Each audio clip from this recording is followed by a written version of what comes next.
Փաշինյան, սա ձեր գրառումն է, որով դուք նախատում էիք պաշտոնատար անձանց, որոնք կարմիր լույսի տակ չէին անցնում, ու մեզ այն ժամանակ ասում եք, կարմիր լույսի տակ չեն կանգնում, հա, անցնում են։ Ու մեզ այն ժամանակ ասում եք, որ ես կանգնում եմ կարմիր լույսի տակ, որովհետև ուզում եմ ցույց տալ, որ ես ձեզանից մեկն եմ։ Բա հիմա խի չեք կանգնում կարմիր լույսի տակ, հիմա ուզում եք ասել, որ արդեն չուժը եկել, մեզանից մեկը չեք։ Ինչի համար եմ սա հիշեցնում, որովհետև նախորդ ճեպազրույցին լրագրողներին դուք ասում եք, որ ես ինչ ասել եմ, ապացուցել եմ, բայց բազմաթիվ օրինակներ կարող ենք բերել, որ դուք ասել եք մի բան ու լրիվ հակառակ բանն եք արել։ Պատավատապետություն, կարմիր գծեր, արագաչափեր, բաժանողապետություն, տուգանքներ, թոշակներ, չգիտեմ, 1000 ու մի բան կարող ենք այստեղ նշել։ Դուք մեզ ասում եք, որ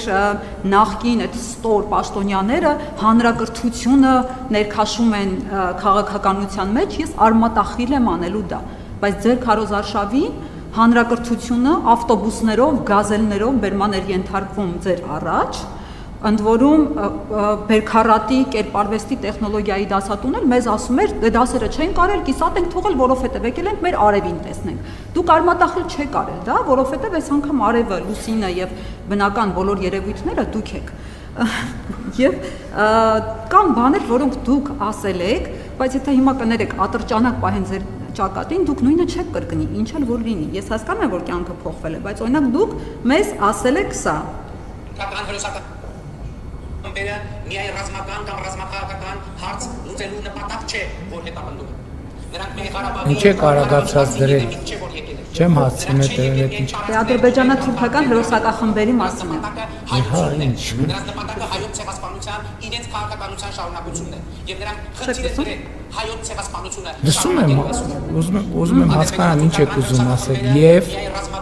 Այստեղ ասում եք, որ ադրբեջանա-թուրքական հերոսակախմբերի նպատակը մեզ բնաջնջել, նա ցեղասպանել, նա նրանք այնպես չի, որ Արցախով բավարարվելու են եւ կշտանալու են։ Հիմա մեզ դրիվ հակառակն եք ասում, հիմա մեզ ասում եք, որ նրանք խաղաղություն են ուզում, նրանք ուզում եք համոզել, որ մեզ իրենք իսկապես խաղաղություն են ուզում։ Դուք ձեր ո՞ր ասածն եք հավատում, այն ասածին, թե այս ասածին։ Եվ մի հաջորդ հարցն է ձեր կրծքանշանի հետ։ Չի, տենց ասենք կես ժամ հարց եք տալիս, ես հիմա ո՞նց եմ պատասխանելու։ Որ չընդհատեք այդ մի հարցն էլ արագ կտամ կպատասխանի։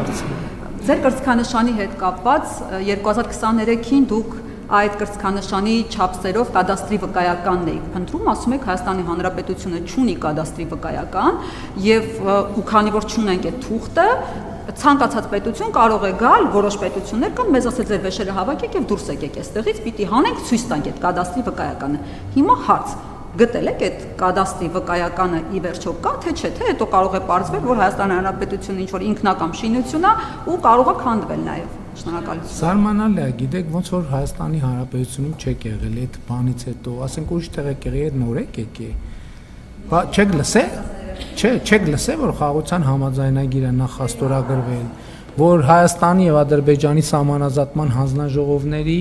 համատեղ գործունեության կանոնակարգը ստորագրվել եւ երկու երկրներում վավերացրել եւ երկու երկրներում ունի պարտադիր իրավական ուժ։ Այո, հետա։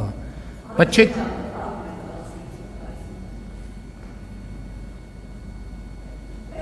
Մենք ենք մեր կադաստրի թուղթ Հայաստանի Հանրապետության տարածքային ամբողջականության ճանաչման մասին է։ Եվ այդ ժամանակ երբ որ ես խոսում եի Հայաստանը ոչնչացնելու մտադրության մասին, այո, ես խոսում եի այդ մտադրության մասին եւ համոզված էի այդ մտադրության մասին խոսում, եւ հենց այդ ժամանակա, որ ես հասկացա, որ մենք կոնցեպտուալ սխալ ունենք, որ մենք մտածում ենք, հեսա ուրիշ մեկը գալու է մեզ պաշտպանի այդ վտանգից։ Եվ այդտեղ է, որ մեր քաղաքական ամբողջ բանաձևերը փոխվեց եւ մենք հասկացանք, որ մենք պետք է այդ հարցերը լուծենք։ Ո՞նց պետք է այդ հարցերը լուծենք։ Հենվելով Հայաստանի Հանրապետության միջազգայինորեն ճանաչված տարածքի վրա եւ այդ ժամանակը եւ այդ վերլուծությունների արդյունքում է, որ ծնվել է իրական Հայաստանի գաղափարախոսությունը եւ իրական Հայաստանի գաղափարախոսությունը պատասխանում է ձեր բարձրացրած գրեթե բոլոր հարցերին։ Ինչ վերաբերում է կարմիր լույսի տակ կանգնելուն եւ չկանգնելուն, դա տեղի է ունեցել անվտանգային միջավայրի փոփոխության արդյունքում։ Անվտանգային միջավայրի փոփոխության արդյունքում։ Ինչ կար չհասկանալու։ Այո, կանգնում ենք, հիմա չենք կանգնում, որովհետև այդպիսին են անվտանգության ապահովման կարիքները, բայց եթե ձեզ հետաքրքրում է ոչ մի Հայաստանի Հանրապետության Եվ ոչ միայն Հայաստանի Հանրապետության ղեկավարը այդքան փողոցներով չի քայլել եւ չի քայլում, եւ այդքան բնակավայրերով չի լինում։ Եվ ել չեմ ասում, որ չեմ կարծում, որ տրամաբանական է, որ այո, խնդրեմ կա Հայաստանում խցանումների, չեմ կարծում, թե Հայաստանի Հանրապետության վարչապետը պետքա բոլոր հնարավոր հանդիպումներից ուշանա այն պատճառով, որ խցանումների մեջ է մնում։ Այո, ես ասել, էլի եմ ասում, հարգելիս, շատ բաներ կա, որ մենք ասում ենք եւ այդ ասածը ոչ թե մոռանում կամ հերքում կամ ուրանում ենք, այդ ասածի վրա հասնում ենք այդ ասածին։ Այդ ասածը մեզ համար նոր հարցեր եւ նոր մարտահրավերներ է բերում։ Այո, ես նաեւ ասել եմ Արցախը Հայաստան է եւ վերջ։ Եվ նախընտրական քարոզարշավի ընթացքում դրանից էլ առաջ տասնյակ անգամ չեմ թողել, որ դուք հիշեցնեք, որ ես ասել եմ Արցախը Հայաստան է եւ վերջ։ Ես եմ տասնյակ անգամներով ասել, այո, ես եմ մարդն եմ, ով այդ ասել է։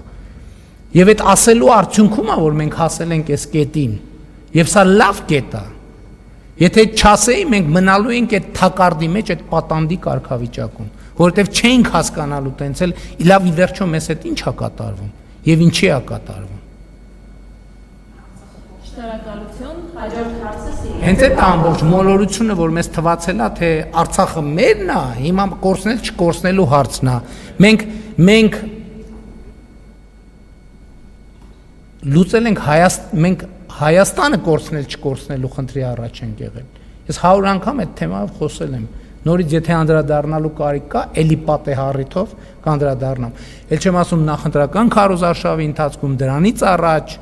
հարցազրույցներում, ելույթներում տասնյակ անգամներով դրան անդրադարձել եմ։ Նույն հարցերը ունեն, նույն պատասխանները, բայց ես դեմ չեմ։ Ինչքան ուզում եք հարցրեք, ես համբերատար կպատասխանեմ։ Երբեմն կարող է կրկոտ պատասխանեմ, չնեղվեք։ Դա որևէ անձնական ենթատեքստ չունի։